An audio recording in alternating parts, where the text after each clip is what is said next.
नमस्कार दोस्तों, कैसे हो आप। मैं दीपक कुमार महर्षि हमारे YouTube चैनल विज्ञान वाला गुरु में आपका हार्दिक स्वागत करता हूं। दोस्तों, आज हम रासायनिक अभिक्रियाओं के प्रकार उदाहरण सहित समझेंगे और ऐसे उदाहरण जो बहुत बार बहुत सारी परीक्षाओं में पूछे गए हैं, उन उदाहरणों के माध्यम से रासायनिक अभिक्रियाओं के प्रकार समझेंगे और अभिक्रियाओं को पहचानने का प्रयास करेंगे कि अमुक अभिक्रिया किस प्रकार की अभिक्रिया है, उसका क्या कारण है।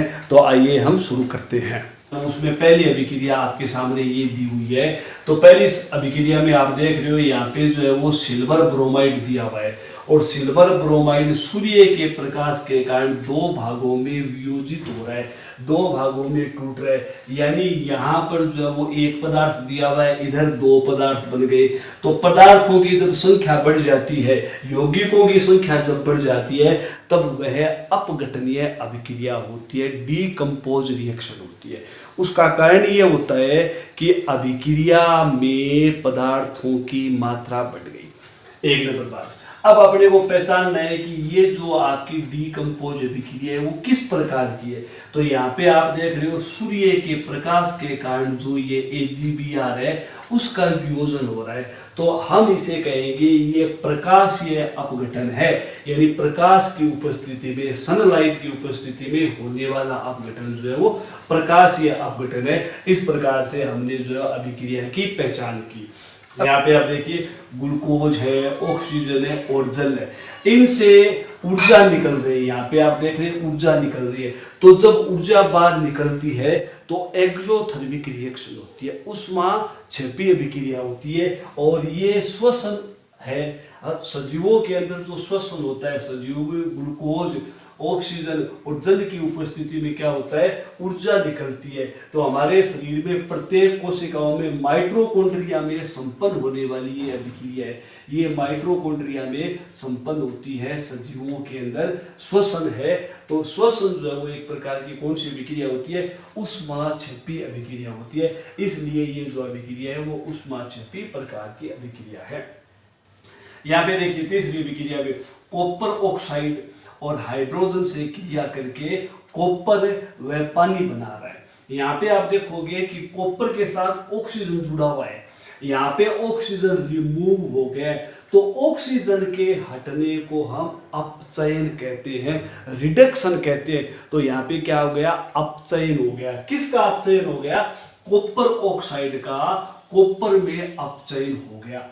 अब किसके कारण हुआ, इस हाइड्रोजन के कारण हुआ। तो हाइड्रोजन क्या है, हाइड्रोजन है अपचायक और ये क्या है, ये ऑक्सीकारक है। ये ऑक्सीकारक क्यों है, वो इसलिए कि देखो इसने इस हाइड्रोजन को ऑक्सीजन उपलब्ध करवाया, इसलिए ये क्या हो गया, ऑक्सीकारक हो गया, ये अपचायक हो गया। दोनों विपरीत होते हैं।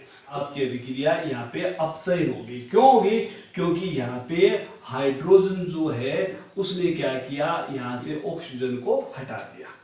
अब देखिए चौथी अभिक्रिया, यहाँ पे आप देख रहे हो सिल्वर क्लोराइड है, वो सूर्य के प्रकाश में सिल्वर व क्लोरीन में वियोजित हो रहा है। तो पहली अभिक्रिया की तरह ये अभिक्रिया भी आपकी क्या होगी, तापीय अपघटन में सूर्य के प्रकाश में जो वियोजन होता है वो वियोजन हो गया, प्रकाशीय वियोजन हो गया। तो ये जो अभिक्रिया है, चौथा जो एग्जांपल है उसमें क्या हो गया, प्रकाशीय वियोजन हो गया, क्योंकि प्रकाश की उपस्थिति के कारण सिल्वर क्लोराइड दो अवयवों में विभाजित होता है।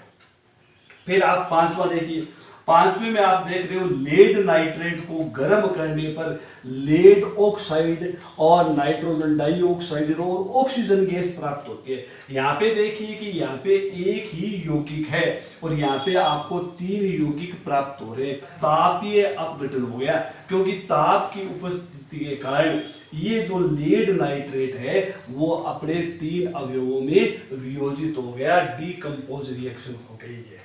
यहाँ पे देखिए, यहाँ पे आप देख रहे हो कि ये आपकी जो है प्राकृतिक गैस है मीथेन, यहाँ पे ऑक्सीजन के साथ क्रिया कर रही है और ऑक्सीजन के साथ क्रिया करके कार्बन डाइऑक्साइड जल व ऊर्जा प्रदान कर रही है और इसे हम दहन कहते हैं। जब किसी पदार्थ को ऑक्सीजन की प्रेजेंस में बर्न करवाया जाता है तो उसे हम कहते हैं दहन।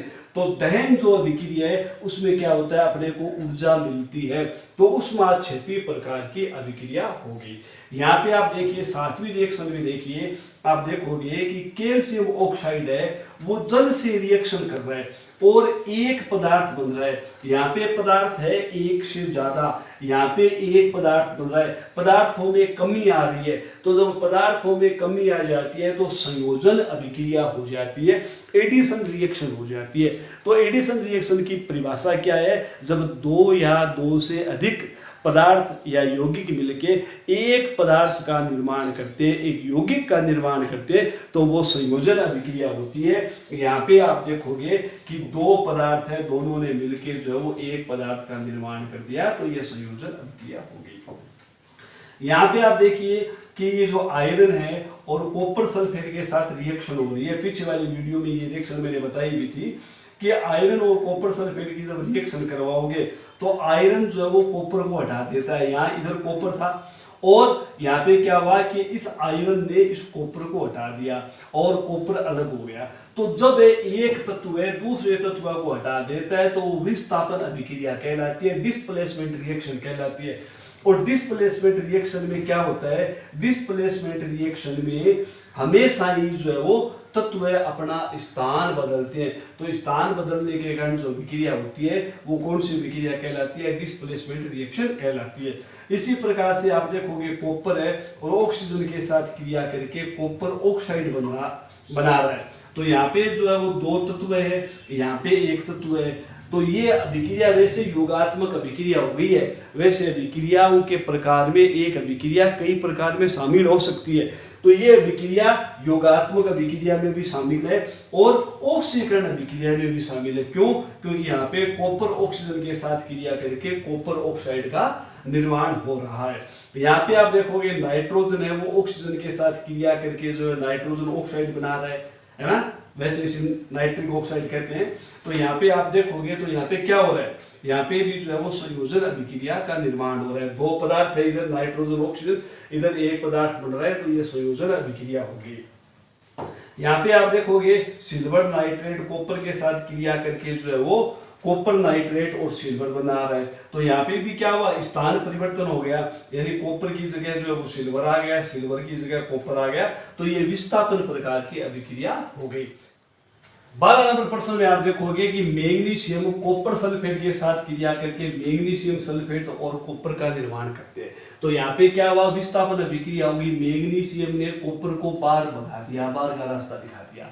तो इसका मतलब क्या हुआ? सक्रियता की श्रेणी में मैग्नीशियम ऊपर है, कॉपर नीचे, तो ऊपर वाला एलिमेंट नीचे वाले एलिमेंट को अपने स्थान से हटा देता है। तो इसके कारण ये विस्थापन अभिक्रिया संपन्न हो गई। यहाँ पे आप देखोगे कि दो तत्व है, यहाँ पे एक तत्व बन रहा है, तो कौन सी अभिक्रिया होगी? संयोजन अभिक्रिया हो गई। इधर ज्यादा तत्व है उधर कम, तो संयोजन अभिक्रिया। और वैसे ये ऑक्सीकरण भी हो रहा है, मैग्नीशियम ऑक्सीजन के साथ क्रिया करके मैग्नीशियम ऑक्साइड बना रहा है, तो ये ऑक्सीकरण अभिक्रिया है। ऑक्सीकरण अभिक्रिया के अंतर्गत ये दहन भी है। दहन क्यों है? क्योंकि जब किसी भी धातु को हम ऑक्सीजन के साथ क्रिया करते हैं तो उसे हम दहन कहते हैं। यहाँ पे आप देखोगे हाइड्रोजन और नाइट्रोजन क्रिया करके अमोनिया का निर्माण कर रहे हैं, तो इधर दो है उधर एक है, इसलिए यह संयोजन अभिक्रिया का एग्जाम्पल है। इस अभिक्रिया में आप देखोगे कि बेरियम और क्लोरीन दोनों अपना स्थान बदल रहे हैं, इधर एल्यूमिनियम और सल्फेट दोनों अपना स्थान बदल रहे हैं। तो दोनों जब तत्व अपना स्थान बदलते हैं तो द्विविस्थापन हो जाती है।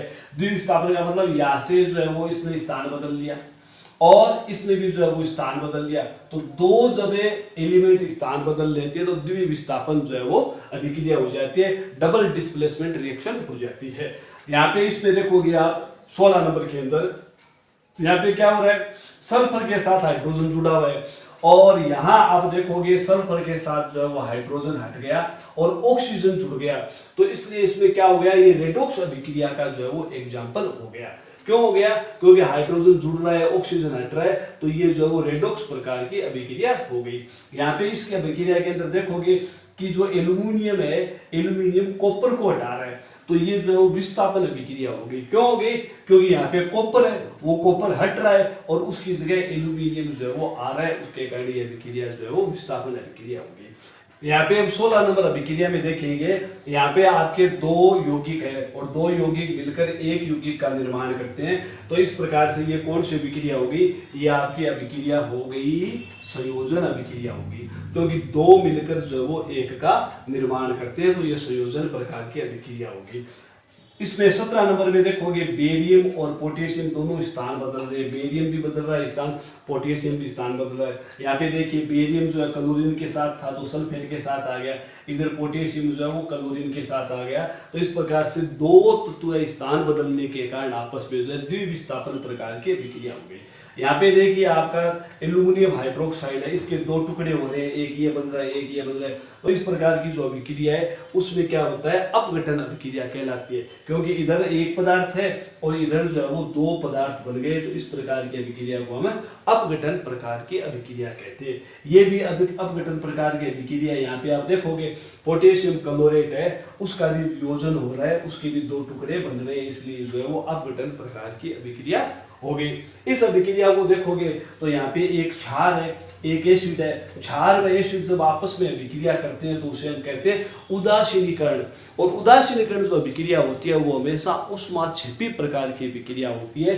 तो ये उदासीनीकरण अभिक्रिया है, ऊष्माक्षेपी अभिक्रिया है, और वैसे विस्थापन अभिक्रिया भी है, क्योंकि इसमें जो है तत्व अपना स्थान बदल रहे हैं। तो प्रश्न में जो भाव हो उसके अनुसार अपने को उत्तर देना पड़ता है कि जो एग्जामिनर है वो किस प्रकार का आंसर अपने से उम्मीद करता है, तो वैसा अपने को आंसर लिखना होता है। ये भी आप देख रहे हो कि योगशील अभिक्रिया है।